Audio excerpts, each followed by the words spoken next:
दोस्तों, आज हम लोग देखेंगे पुंकेसर के बारे में। पुष्प की संरचना। इसके बारे में पुष्प की संरचना।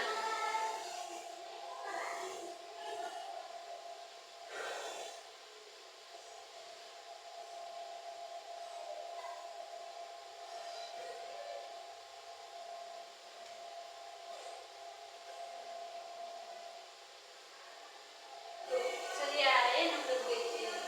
इसके बारे में इसके 3 मेन पार्ट होते हैं, जिसके पेपर में क्वेश्चन आता है। जैसे वर्तिकाग्र पहला, दूसरा वर्तिका, तीसरी पॉइंट अंडाशय। यही पुष्प की संरचना में ये 3 पार्ट मेन होते हैं। तो हम लोग इस बारे में देखते हैं। फिगर बनाने के लिए हमको पहले एकदम टेस्ट चाहिए। फिगर बना करके ही हम एक सुंदर से आंसर तैयार कर सकते हैं। देखिए 3 पार्ट हो गए। तीनों को क्या तीनों को मिला करके हम लोग क्या करते हैं, स्त्रीकेसर। तीनों स्त्रीकेसर के अंतर्गत आते हैं। ऐसी जो पतली नुमा संरचना है, उसको जो ये गोल है उसको हम वर्तिकाग्र कहते हैं। ये जो बीच की लाइन है ये वाली, उसको वर्तिका कहते हैं, वर्तिका कहते हैं। और जो ये जो खुला हुआ है, खुला जैसा है, जैसे कोई अंडा की संरचना है, उसको अंडाशय कहते हैं। इसके अंदर बीजांड है, बीजांड है, और इसके ऐसे 2 पत्ती नुमा संरचना निकली है दोनों तरफ। उसको क्या कहते हैं, बाह्यदल। बाहर इधर से निकला है, उसको दल कहते हैं। इसके बीच से निकला है, उसको परागकोश कहते हैं। इसकी गठरी को क्या कहते हैं, तंतु कहते हैं। ये जो परागकोश है यही निकल करके इसी पे आकर आता है। कैसे आता है, आइए हम लोग इसी वीडियो में देखते हैं। वर्तिकाग्र, वर्तिका, अंडाशय, तीनों संरचना को मिला करके हम इसके समूह यानी तीनों मिला करके हम इसको क्या करते हैं, स्त्रीकेसर। क्या कहते हैं, स्त्रीकेसर। एक तरफ स्त्रीकेसर आता है, एक तरफ नर आता है। इसको नर एक उमंग जैसा आता है, उसके समूह को नर भाग कहते हैं, और स्त्रीकेसर के समूह को मादा कहते हैं। स्त्रीकेसर मतलब बहुत सारे स्त्रीकेसर के समूह जब आ जाएंगे तो क्या बोलेंगे, जायाम। सिंपल भाषा में जायाम बोलेंगे। जायाम किसके भाग में आता है, मादा भाग के अंतर्गत आता है स्त्रीकेसर। आगे लोग बीजांड होती है जो अंदर से बीज का निर्माण करता है। ये जो है, ये जो पत्तीनुमा संरचना होती है, जो पत्तीनुमा संरचना होती है, उसके नीचे पुष्प का आसन है, यानी जैसे पुष्प का बैठा होता है, पुष्प। और वो जैसे पुष्प देखेंगे उसके नीचे एक हरी सी मिट्टी रहती है, उसको ही बाहर दल करते हैं। जैसे जो अंडा के जैसे खुला है, पुष्प बैठता है, उसको हम क्या करते हैं, पुष्प आसन।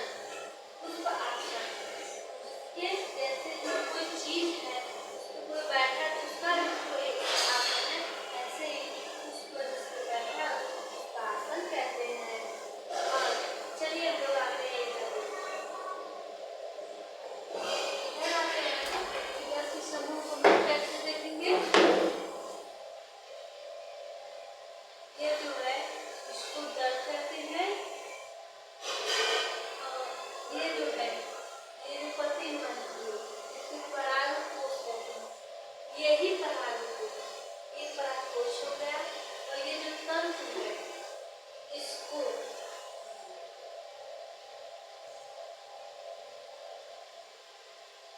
परागकोश और तंतु के समूह को क्या कहेंगे? जैसे मतलब परागकोश यहाँ पे तंतु के समूह को क्या कहते हैं? पुंकेसर। जैसे इसके वर्तिकाग्र वर्तिका अंडाशय इस समूह को इसके किससे कहते हैं? इसके समूह को पुंकेसर कहेंगे। ठीक, पुंकेसर के समूह को क्या कहेंगे? पुंकेसर के समूह को क्या कहेंगे? उमंग। उमंग किसके अंतर्गत आता है? जब ये वर्तिकाग्र अंडाशय जब ये मादा भाग में आता है, स्त्री के भाग में आता है, ये किसमें आएगा? नर भाग में। किसमें आएगा? नर भाग में। तो अब आते हैं यही परागकोश, क्या यही परागकोश आएगा वर्तिकाग्र पर बैठेगा। कैसे आएगा? या हवा के द्वारा आता है, या पक्षी के द्वारा आता है, या कोई मधुमक्खी, मध, कोई भी आकर के कोई जंतु जीव इसके आगे बैठेंगे। मधुमक्खी इसके से ही उठके इसके आएंगे। इसके अंदर की जो संरचना होती है यही आकर के यहाँ पे बीजाणु का निर्माण करती है। जब यहाँ पे बीजाणु का निर्माण करेगी तो यही से अंग भी निर्माण होता है, क्योंकि इसमें जब कोई एक पुष्प है और दूसरा पुष्प भी उसी के जैसा है, अगर एक नर है एक मादा है तो उसमें परागकोश आएगा इसके बदले किसी की भी परागकोश, चाहे चिड़िया हो, चाहे पक्षी हो, चाहे कुछ हो, चाहे मधुमक्खी भी हवा के द्वारा जल के द्वारा भी आकर के इससे बैठती है। इससे आकर बैठता है तो ये जो ढक्कन संरचना है, ढक्कन की जैसी संरचना है, इससे आकर बैठेगा तो ये ढक जाएगा। ये जब ढक जाएगा इधर से ऐसे करके आएगा, बीजाणु का निर्माण करेगा। जब बीजाणु का निर्माण करेगा, बीजाणु से पहले पुष्प बनेगा, फल लगेगा, उसके बाद फल का निर्माण करेगा। पहले फूल लगेगा, उसके बाद फल का निर्माण करेगा।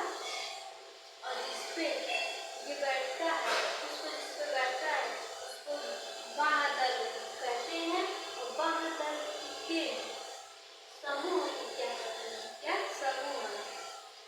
अगर एक रहेगा तो बाह्यदल कह सकते हैं। अगर 1 2 3 4 अगर ढेर सारा रहेगा तो 4 हो गया, 2 हो गया, 3 हो गया, 5 हो गया, तो इसके समूह को क्या कहेंगे? बाह्यदल पुंज। क्या कहेंगे? बाह्यदल पुंज।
नर भाग है।